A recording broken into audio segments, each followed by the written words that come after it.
Jai Shri Krishna Chaitanya Prabhu Nityanand Shri Advaita Gadadhar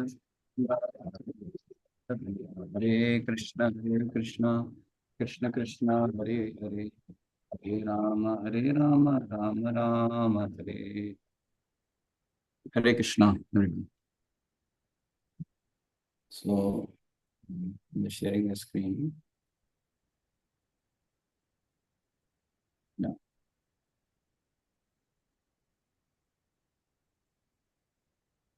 This Brihat Sama Tatha Samnam Gayatri Chandasam Masanam Margashishroham Punam Pushvakaraha. Can read Virat? Hare Krishna Prabhuji. Translation of the hymns in the Samved, I am the Brath Sama, and of poetry, I am Gayatri. Of months, I am Margashira, Margashishra. Margashira, November to December, and of seasons, I am flower bearing spring. Proper. Upward. It has already been explained by the Lord that amongst the Vedas, he is the Samaved. The Samaved is rich with beautiful songs played by the various demigods. One of these songs is the Brat Sama, which Sama. When A bar Sama, is there is Sama. Sama, Brat Sama, which has an exquisite melody and is sung at midnight. In Sanskrit, there are definite rules that regulate poetry. Rhyme and meter are not written whimsically, as in much modern poetry. Amongst the regulated poetry, the Gayatri Mantra, which is chanted by the duly qualified Brahmanas, is the most prominent. The Gayatri Mantra is mentioned in the Srimad Bhagavatam. Because the Gayatri Mantra is especially meant for God realization, it represents the Supreme Lord. This mantra is meant for spiritually advanced people, and when one attains success in chanting it, he can enter into the transcendental position of the Lord. One must first acquire the qualities of a perfectly situated person, the qualities of goodness according to the laws of material nature, in order to chant the Gayatri Mantra. The Gayatri Mantra is very important.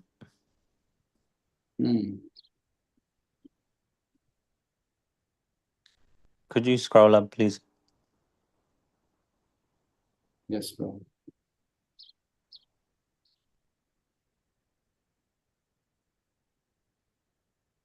The Gayatri Mantra is very important in Vedic civilization and is considered to be the sound incarnation of Brahman. Brahma is its initiator, and it is passed down from him in disciplic succession.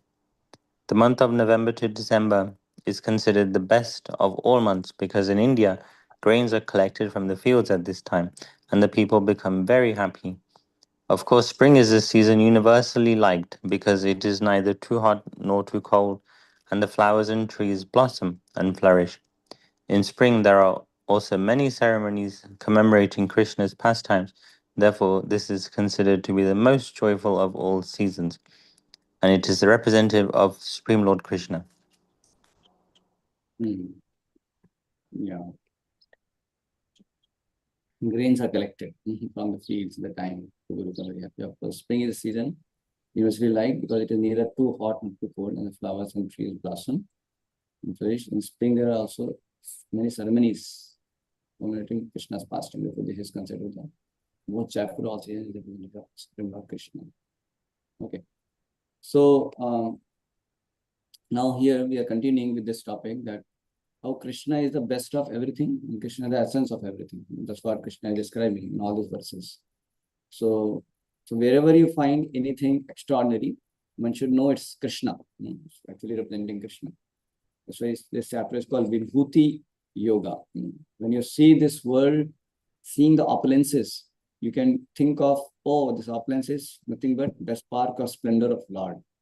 That's how you can become God conscious. That you can become Krishna conscious. So this is how it is. So because everything is nothing but Krishna's energy only, God's energy. There is nothing which is not God's energy. In this entire creation, material or spiritual world, whatever exists, it's all resting in God's energy only. So that way, anything in this world you see, it actually it can, one who is aware of this fact will be reminded of Krishna. So like that. So this is how one can become Krishna conscious. This is how Krishna is teaching here in this chapter. But how you can see me. in my creation, like that. So anything is best of anything. Anywhere you find extraordinary thing, it's all represents Krishna. You can see like that. Like, when I was teaching to Abhas, he was quickly able to grasp, cut. So that intelligence of the intelligent, Krishna says this: I am the intelligence of the intelligent.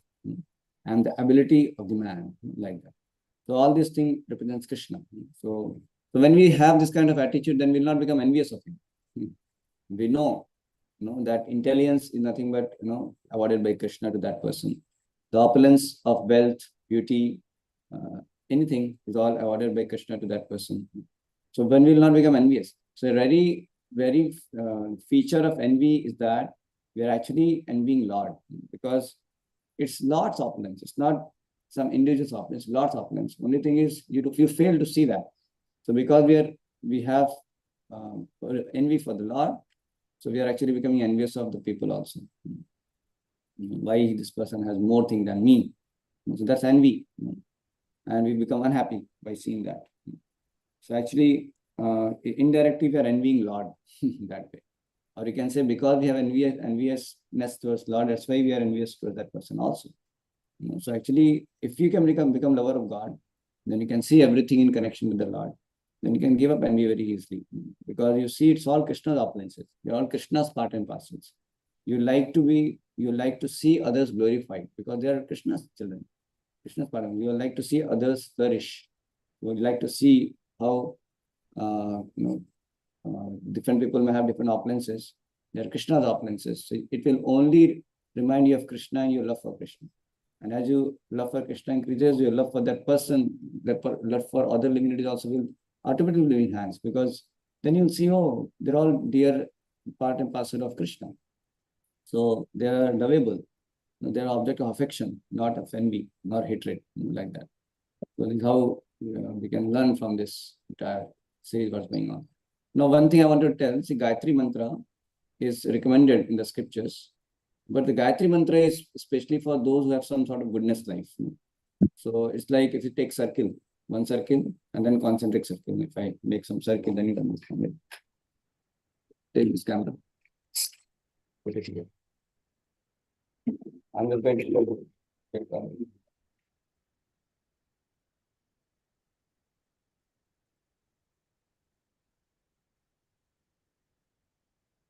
What I'm making. There are two circles. So this is say Hare Krishna Mahamantra. This is like Hare Krishna Mahamantra. Hare Krishna Mahamantra. Okay. And this is Gayatri. Gayatri. So usually, so this is like a platform of goodness. Able to show? Yeah, but I have to make closer so that we can see. We can't see the. We can see it, Prabhuji. You can see, yeah. Okay, you can see. You can see the letters also what I'm writing. Yeah. Yes, Prabhuji. Okay, so if now you see, if somebody begins chanting Hare Krishna mantra, so he can chant from any level. No, so somebody may be very gross, sinful. So when I'm writing this, it is like the lowest level any person can go. Like the most sinful person. It's up to here, like any sinful person also. So he can chant Hare Krishna mantra, and by chanting Hare Krishna mantra, he can gradually be purified. He can come to the platform of goodness. And here, when he comes to some level of goodness, then by spiritual initiation, second initiation, he can be given Gayatri Mantra. And the Gayatri Mantra actually, can be like a catalyst.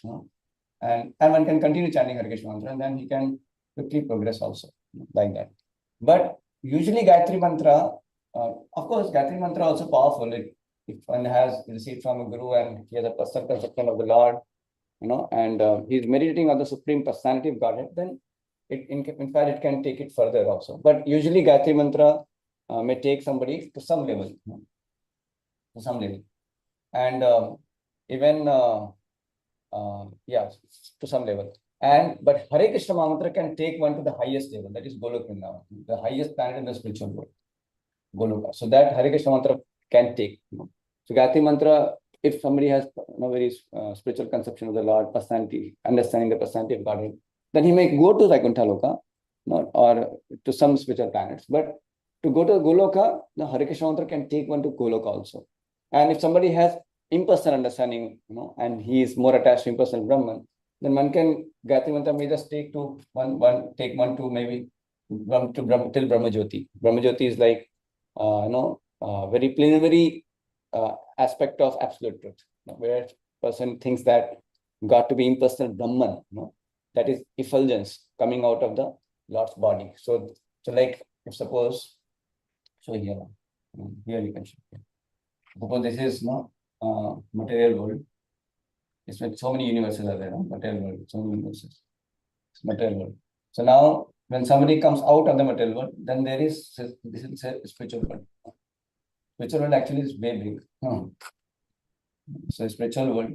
So now this area, so it's all Brahma Jyoti, it's all effulgence coming out. Of course, everything is part of a spiritual sky, because it is difficult to show in the diagram. Everything is part of spiritual sky. Material world is like a cloud, which is kind of this is the material world, it's world of matter. But when somebody gets liberated, then one can lie in Brahma Jyoti. It's called Brahma Jyoti. So Brahma Jyoti is like simply effulgence of the Lord. So one can experience such features. That means eternal feature of the Lord one can experience. One can experience the eternality of the Lord, eternality aspect. But to experience the knowledge and bliss aspect, one has to actually come to the spiritual world, take shelter of a spiritual planet, and get into the pastime of the Supreme Lord. Relate to the Supreme Lord as friend, as lover, as servant, as parents, anything like that. So like Yashoda Maiya having relationship with Krishna. So there is spiritual world eternally pastimes going on like that. So Gayatri, somebody who has impersonal concept, somebody who is attached to only impersonal Brahma Jyoti may go up to here. Gayatri mantra can take somebody up to here. And in the spiritual world also the spiritual planets, different Vaikuntha are there. And Golok Vrindavan is the highest planet. Golok Vrindavan. So this is the highest, because here the most intimate relationship exists between the Supreme Lord and the living entity. The most intimate relationship exists. So how we can understand. So you are able to see the diagram. Hare Krishna. Yes, we can see the diagram. Okay, so it is clear, no? So Gayatri Mantra is actually meant for, that's why it is written here. The Gayatri Mantra is especially meant for God relation. It is represents Supreme Lord. This mantra is meant for spiritually advanced people, like that it says.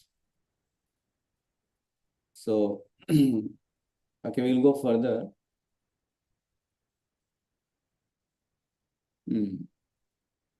Dyutam Chalayatamasmi Tejas Vejasvinamham Jayospi Vaisayospi Sattvam Sattvatamaham. You can read. Abhas Prabhu, you can read. Yes, I can read the translation. I am also the gambling of cheats, and of the splendid I am the splendor, I am victory, I am adventure, and I am the strength of the strong. So like I told, intelligence of the intelligent, strength of the strong, ability of the man. So all that any extraordinary thing, it represents Krishna. Yes, purport. There are many kinds of cheaters all over the universe. Of all cheating processes, gambling stands supreme and therefore represents Krishna. As a supreme, Krishna can be more deceitful than any mere man. The unfortunate commenter who wants to cheat Krishna and the public by saying that there is something greater than Krishna is cheated by Krishna, and the commenter cannot understand Krishna after any length of time. If Krishna chooses to deceive a person, no one can surpass him in his deceit. His greatness is not simply one-sided, it is all-sided. Yeah, basically, some people want to cheat Krishna, no? Like if you want to cheat Krishna, then who is the greatest cheater? Krishna himself can cheat you, like that. So like somebody was saying that, okay, Krishna says, Antakale chamame vaismaran mukta kalevaram. Somebody just remembers me at the time of death. Okay, I will do all nonsense all my life. At the time of death, I'll say Hare Krishna and I'll die. I will shoot. And that way I will, because I'm chanting Hare Krishna, remembering Krishna at the time of death, I will attain the perfection of my life. So this is the complete plan of cheating Krishna, because Krishna has told somebody remembers me at the time of death, so you can come back to me. So you're trying to take advantage of Krishna's,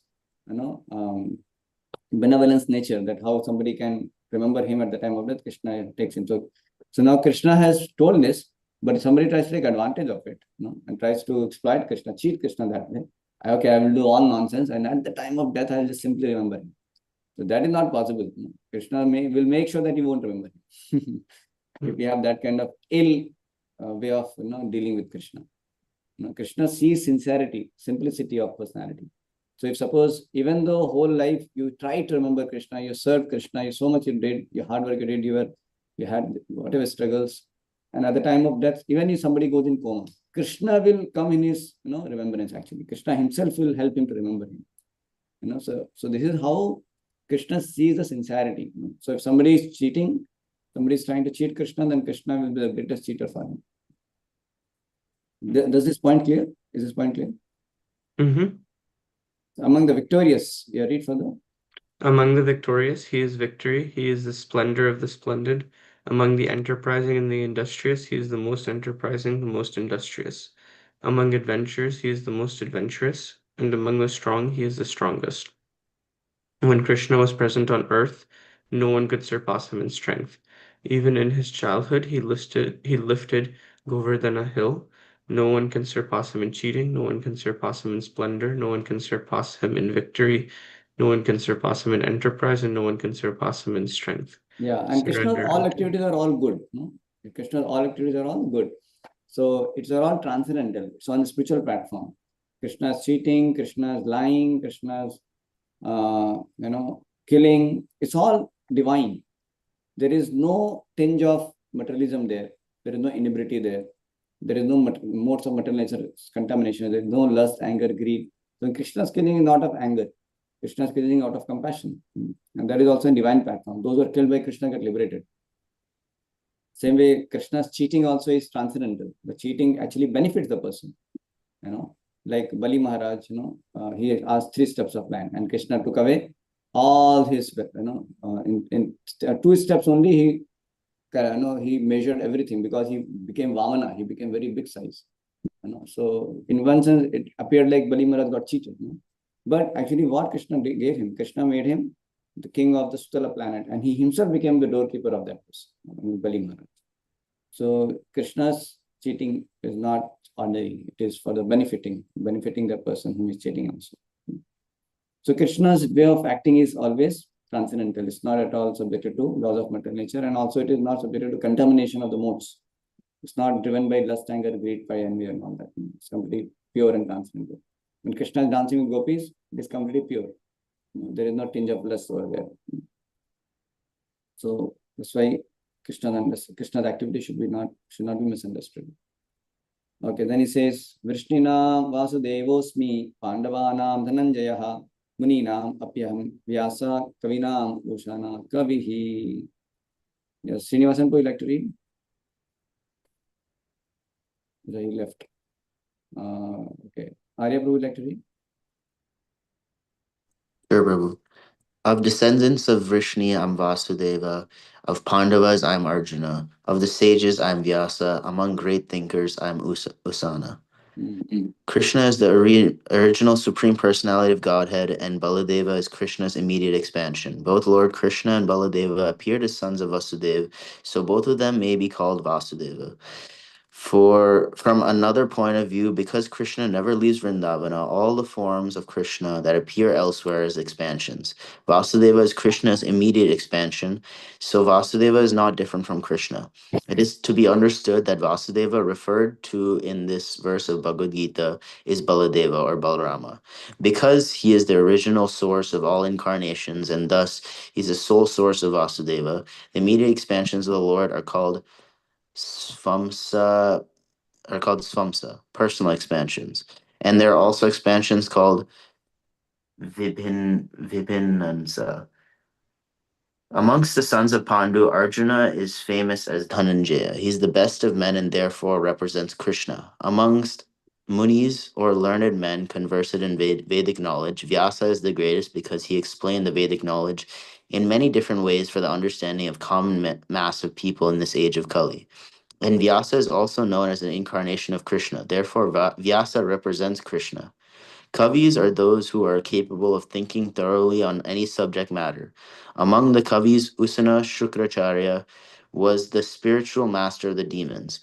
He was an extremely intelligent, far-seeing politician. Thus, Shukracharya is a representative of the opulence of Krishna. Yeah. So, Avas Prabhu, usually we do 15 minutes. But sometimes I go ahead more, like till 7:45 also. So because Oh, yeah, so I did not tell you that because you told 7:30 you're okay to have session. No? That way I thought maybe I'll do it extent.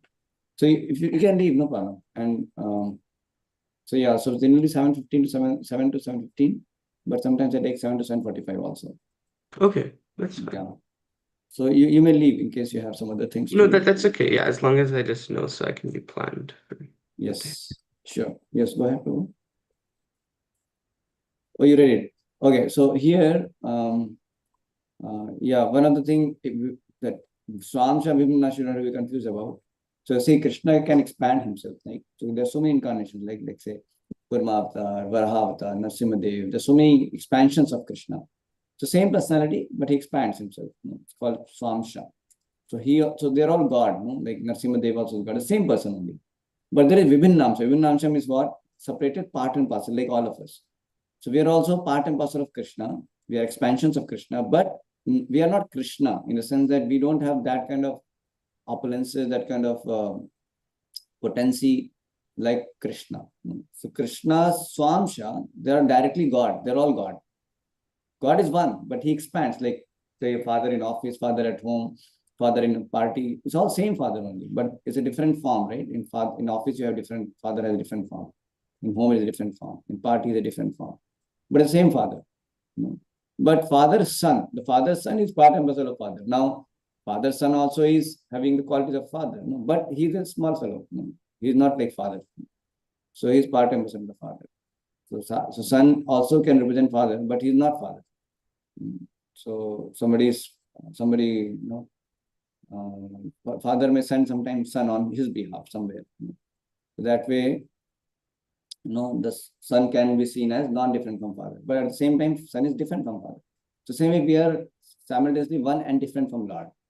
But we are one in the sense that we have similar qualities because we are part and parcel of the Lord. But in quantity, we are different because we are small, we are minute, we are small, we are infinitesimal. But Lord is infinite. Lord is not minute. He is Vibhu. He is big. So he's the supreme Lord. So we are not God. We are only part and parcel of God. But in quality, we are one with God also. Like that is mentioned. So that is one thing we have to understand. Second thing is saying Krishna, the original supreme personality of Godhead, and Baldev is Krishna's immediate expansion. So what is the meaning of this original? Original means what? Basically, Krishna, he is the source of all his expansions. So he's the original. It's like original candle. Krishna is like original candle, and all other candles are lit by the original candle. The same way, all other expansions are coming from Krishna, like that. That's why Krishna is called Avatari. He's not called Avatar. He's Avatari. That means from all the expansions are coming from Krishna only. So both Lord Krishna and Baldev appeared as sons of Vasudeva. Both of them may be called Vasudeva.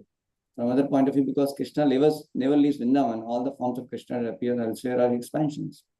Vasudeva is Krishna's immediate expansion. So Vasudeva is not different from Krishna. It is to be understood that the Vasudeva referred to in this verse Bhagavad Gita as Baladev or Balaram, because he is the original source of all incarnations, and thus he is the sole source of Vasudeva also. So it's seen like that. So among sons of Pandu, Arjuna is the famous as Dhananjaya, so he represents Krishna.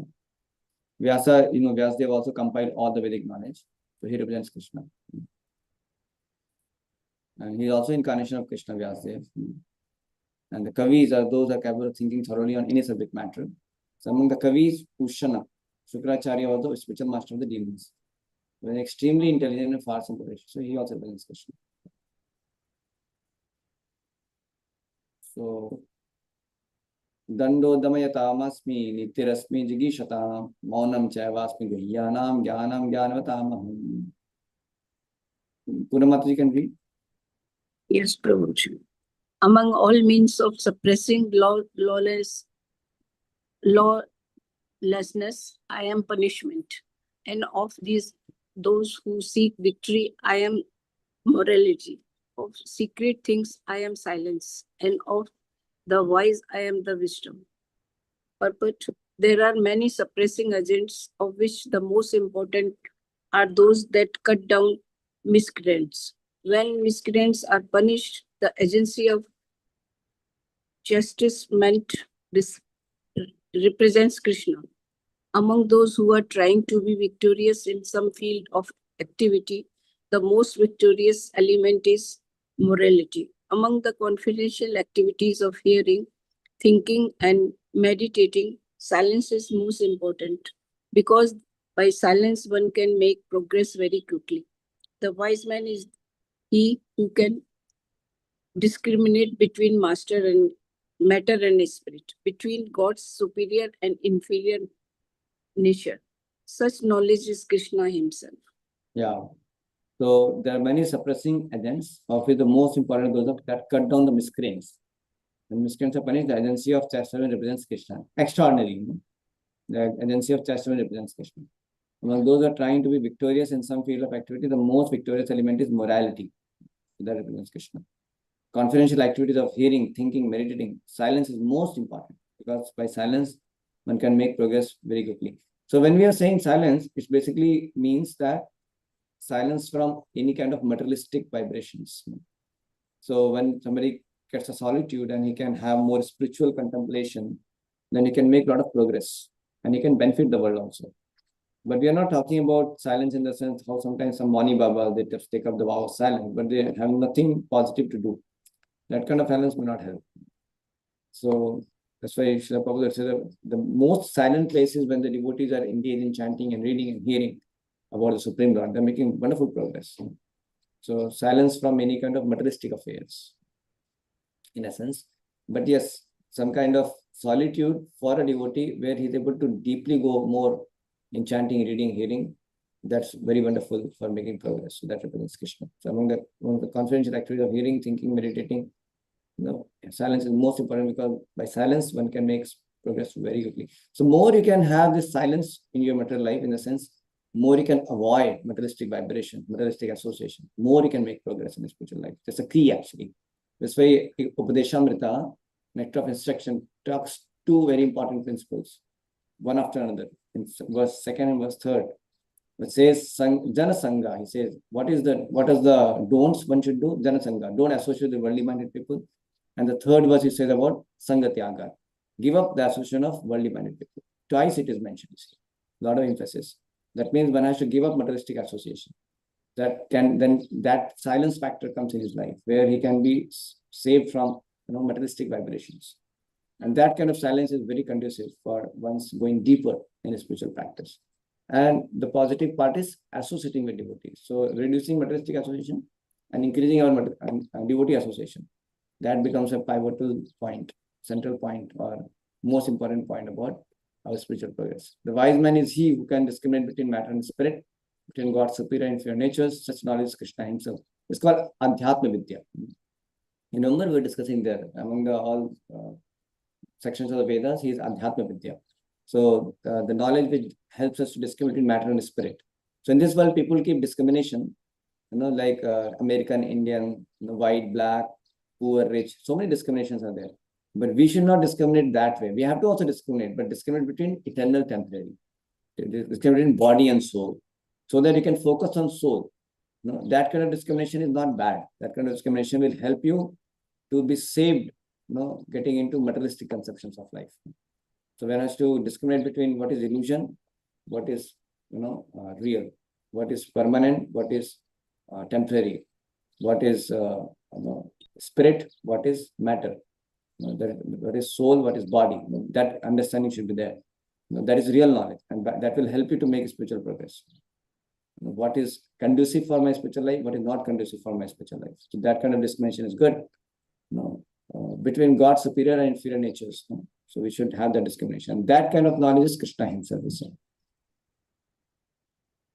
Then he says, Yachapi sarvabhutanam bijam tadam arjuna natadasati vina yasyatmaya bhutam characharam. Abbas, we can read? Yes. Furthermore, O Arjuna, I am the generating seed of all existences. Nothing moving or non-moving can exist without me. Everything has a cause, and that cause or seed of manifestation is Krishna. Without Krishna's potency, nothing can exist, either moving or non-moving. Therefore, he is called omnipotent. Whatever existence is not founded on the energy of Krishna is called Maya, that which is not. you can see he's the seed of manifestation, no? Cause or seed of manifestation. You see, any potency in anything, like say all the chemicals, they have some potency, right? Because of that, some chemical reactions are happening. So that potency is coming from Krishna. The seed is able to generate different plants and fruits and flowers. No, you take the seed. The seed is actually coming. The potency in the seed has given from where? It is actually Krishna. It represents Krishna. Because without Krishna putting potency there, without Krishna's potency, that won't flourish or exist or manifest that way. So everything has a cause, and that cause or seed of manifestation is Krishna. So that's why Krishna is the root of this entire existence. That one can see like that. So whatever existence is not found in the energy of Krishna is called Maya. That means if you are not able to see that, that is actually Maya. This is Krishna here explains how we can see him everywhere. Without Krishna, nothing can be. And no one, moving or non-moving, can exist. Whenever we see anything, we can think the existence of this person, this tree, this building, this universe rests upon Krishna. Nothing exists without him. This understanding is proper understanding. But if somebody is not able to see like that, when he's feeling things disconnected from Krishna, then it is in Maya. That is Maya.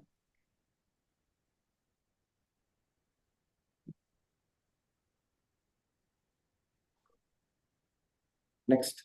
Nantosti mama divyana vibhuti nam parantapa esha tudeshata prokto vibhute vistaro maya. Go ahead. Arya Prabhu. O mighty conqueror of enemies, there is no end to my divine manifestations. What I've spoken to you is but a mere indication of my infinite opulences.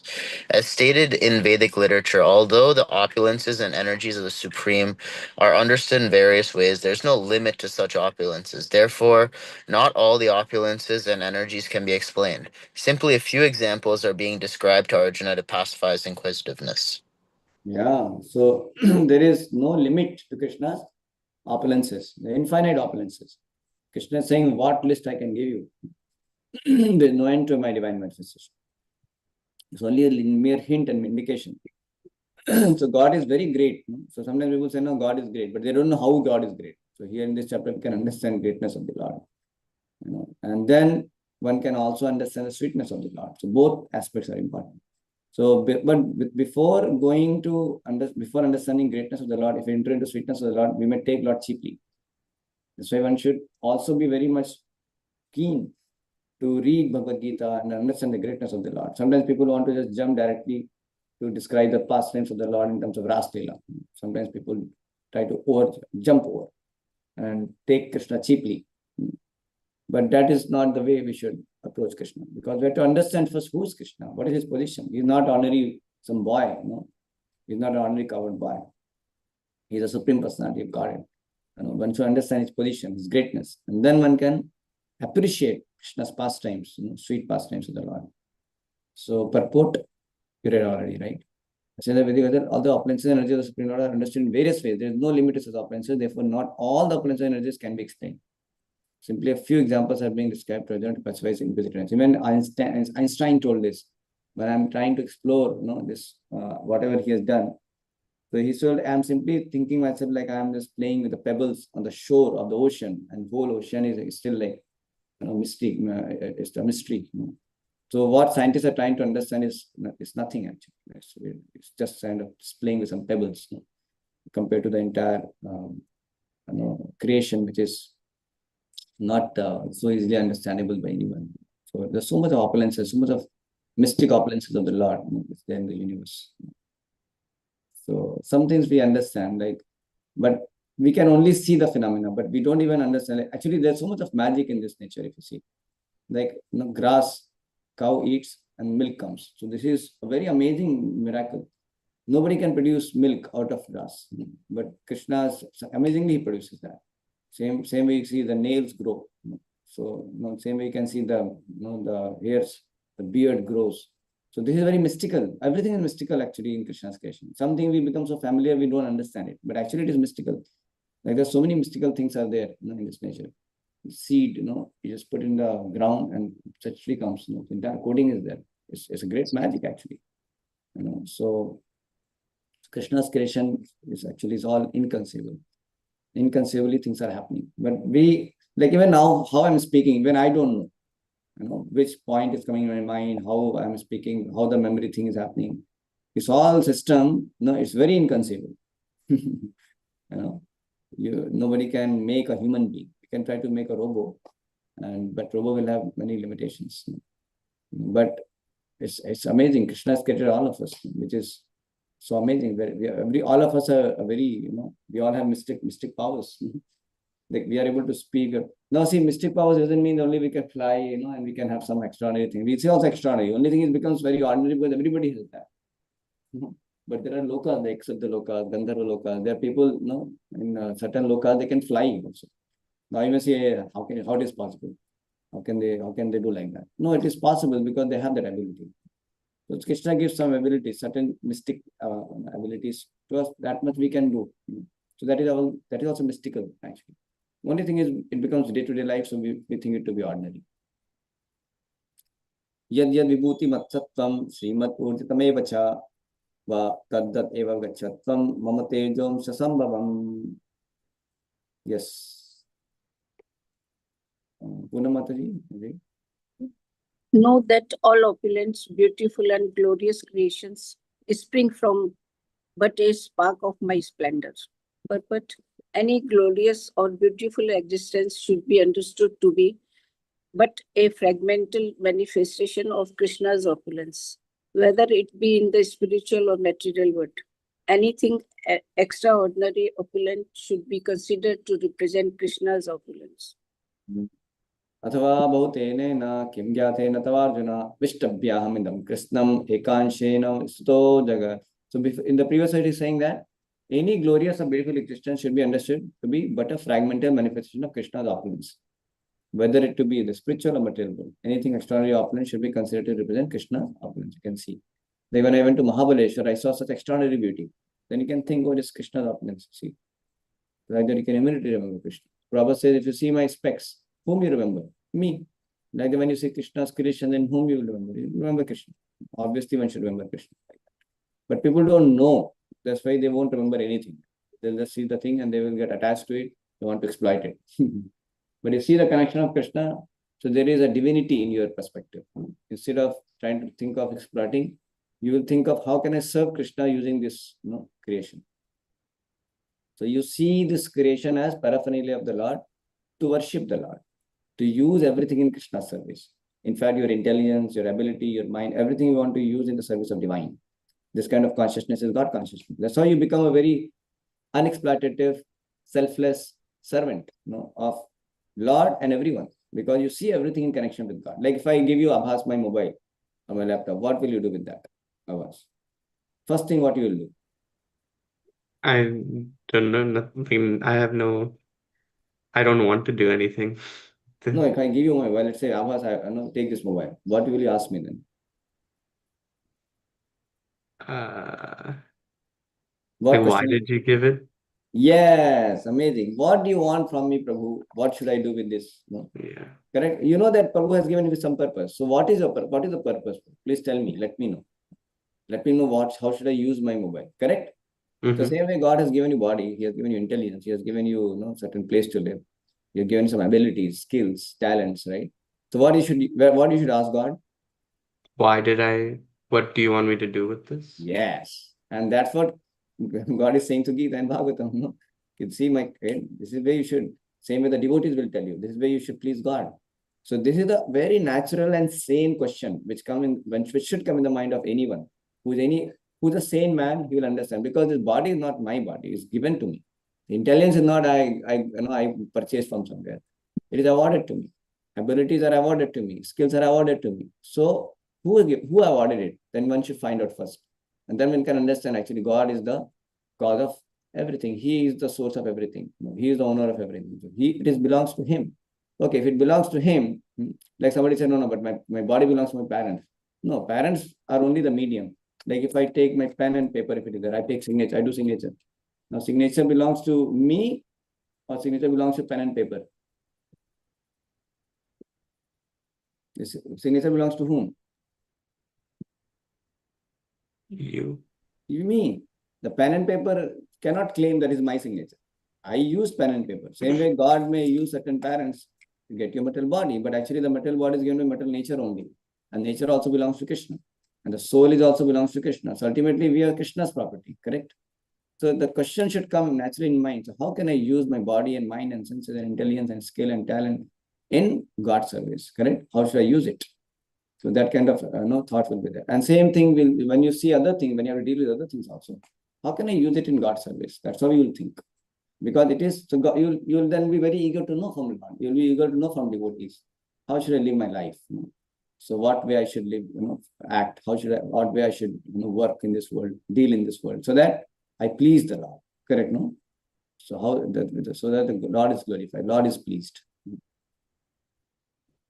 Yeah. So Atava Bahutene na Kimita, I read this. Read the translation, Abhas Prabhu.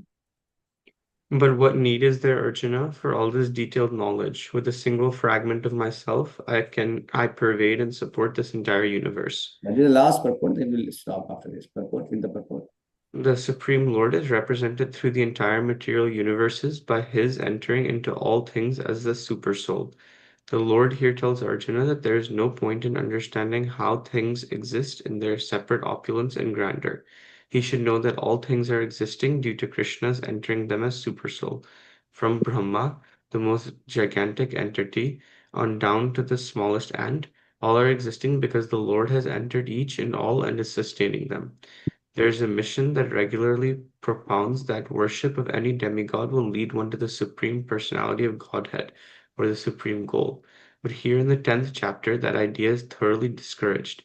To completely eradicate this wrong idea, in this chapter, Lord Krishna informs us that even the greatest demigods like Brahma and Shiva represent only part of the opulence of the Supreme Lord. He is the origin of everyone born, and no one is greater than him. He is Asamurdhava, which means that no one is superior to him and that no one is equal to him. In the Padma Purana, it is said that no one who considers the Supreme Lord Krishna in the same category with demigods, be they even Brahma or Shiva, becomes at once an atheist.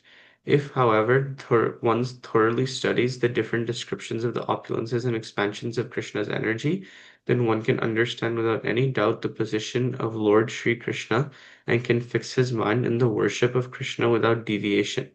The Lord is all-pervading by the expansion of his partial representation, the Krishna, the Super Soul who enters into everything that is. Pure devotees, therefore, concentrate their minds in Krishna consciousness in full devotional service. Therefore, they are always situated in the transcendental position. Devotional service and worship of Krishna are very clearly indicated in this chapter in verses 8 through 11. That is the way of pure devotional service. How one can attain the highest devotional perfection of association with the Supreme Personality of Godhead has been thoroughly explained in this chapter. Srila Baladeva Vidya Bhusana is a great acharya in disciplic succession from Krishna, concludes his commentary on this chapter by saying, Yakshaktilesa Suryadaya Suradya Bhavanti Ati Ugrate Jasaha Yad Amshena Ditam Vishwam Sa Krishno Dashamet Prachate. From Lord Krishna's potent energy, even the most powerful sun gets its power, and by Krishna's partial expansion, the whole world is maintained. Therefore, Lord Sri Krishna is worshipable.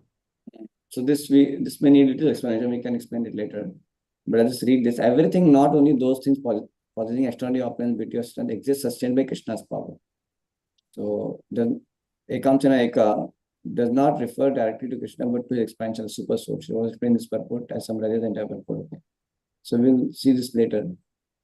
But the point is that Krishna is the best of everything, the essence of everything, and he is the source of everything also. That is the last verse. And the purport is emphasized. He is the source of everything. So one should not think, one should not equate the demigod. Anyway, I'll just explain the concept later. The demigods are basically the part and parcels of the Supreme Lord, like divinities, but they have taken positions of certain departments in this universal affairs, and they are serving Krishna, like Surya, Chandra, and all that. So they are demigods. They are not actually the Supreme Lord. Anybody, they're all post. Indra is a post. Like current Indra is Purandar. Is a post. and he's a person, he's a living entity. Same with Surya also is a living entity. So Vivaswan is a Surya. So you can see all these different living entities can become demigods also. So people worship demigods. It's like, somebody is very rich in this world. So they are demigod of this planet, maybe. Then you can go and worship him. Then what you get? You get some money. Same way, demigods are a little more opulent. They are serving the Lord in a universal affair. So when somebody goes to a demigod and worships them, and wants to get some material as fulfilled, so that is not a spiritual life. People think that to be spiritual. Nothing is spiritual there, because that is simply trying to do business. Just like somebody is going to a rich man and trying to get some money, some favor like that. So the spiritual life begins when you recognize the Supreme Lord Krishna, whose part and parcel you are. We are not part and parcel of demigods. We are part and parcel of Krishna.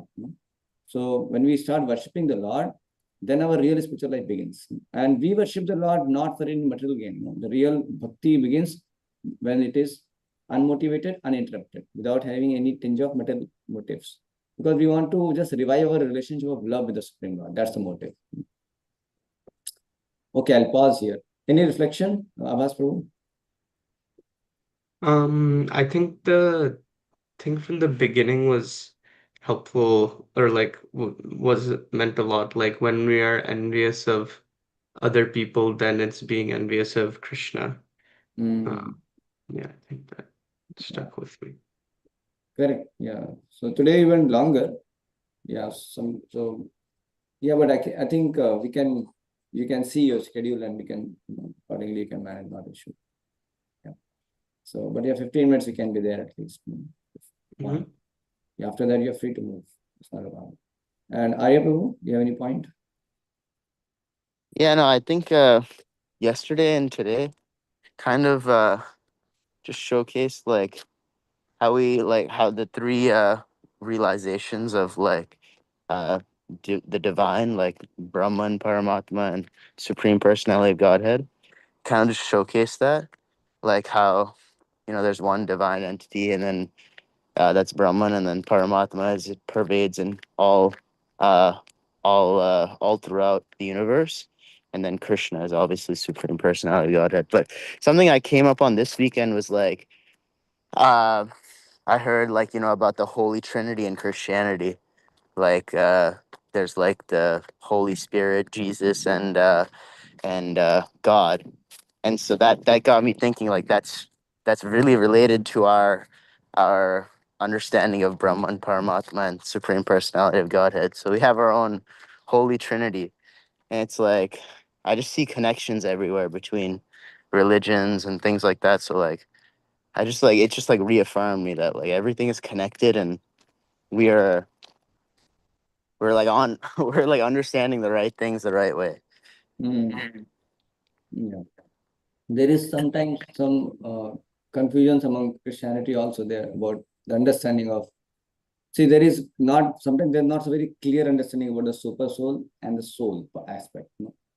Also, I think the difference in Christianity is they consider all three of those like Holy Trinity to be like divine. But for us, what we consider is like those are three steps of realization. First, you come to Brahman, then you go to Paramatma, then you come to Supreme Personality of Godhead. If you're fortunate, then you go directly Supreme Personality of Godhead. But I think that they misunderstand it as like three divine entities, and we understand it as like three steps of realization. Yeah, and they're wearing the same Supreme Lord only. So we also understand that to be divine, because Brahman is nothing but effulgence of the divine. So it's a primary realization of the Supreme Lord. And then Paramatma is localized aspect, super soul. And Bhagavan is the full realization of the Supreme. So that part is okay. But sometimes for them, we said that the Holy Spirit and the Lord, and what is the third one? Jesus. Jesus, correct. Yeah. So there are sometimes they think Jesus is the Son of God, sometimes they say he is God only, and sometimes the Holy Spirit they will think as so there is a little sometimes confusion about the soul and the Holy Spirit and the relation. These things are not very clear sometimes. I mean, that's what my observation. When you talk. No. No, I understand. I was just thinking that, like, Yeah. the past 2 days what we've been discussing Yeah. kind of No, but that's reflects true. that That's true. But that's true the because Lord's yeah, you'll see a lot of qualities parallels. of Yeah. go. Yeah, correct. No, you see that a lot of parallels for sure, because it's actually originally coming from Jesus Christ. So then, and he is a bona fide messenger of God. So there are original, I mean, there is a lot of parallel actually. There's so many, like there is a Solomon song.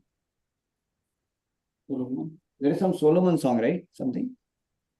I don't know about that. Yeah, there is some song in, which is there in Bible. So that is same to what, Radha, Krishna and Gopi is dancing. It glorifies that kind of pastimes actually. So I mean, there's so many parallels. There's like yeah, there's like the story of prodigal son. Icarus who flew too close to the sun. That's like our story of Hanuman who who ate the sun and then fell down. Yeah, So there's and many very parallel stories. yeah, But correct. no, what I was saying is like these 2 days, like you can kind of in these verses you can see that like how Krishna is like obviously the supreme personality of Godhead, but he has the qualities of Brahman and Paramatma to pervade everything and be the unifying source of divinity. So Correct. like that's why and then just this weekend I heard like I told you I have like a Christian uncle, right? So he was talking about Holy Trinity. And so I made that connection this weekend. So I was like, oh, okay, that's kind of cool to see. Yeah, correct. Yes, that's true. Okay, so let us pause here. Thank you all very much. Hare Krishna. Hare Blessed Krishna. morning.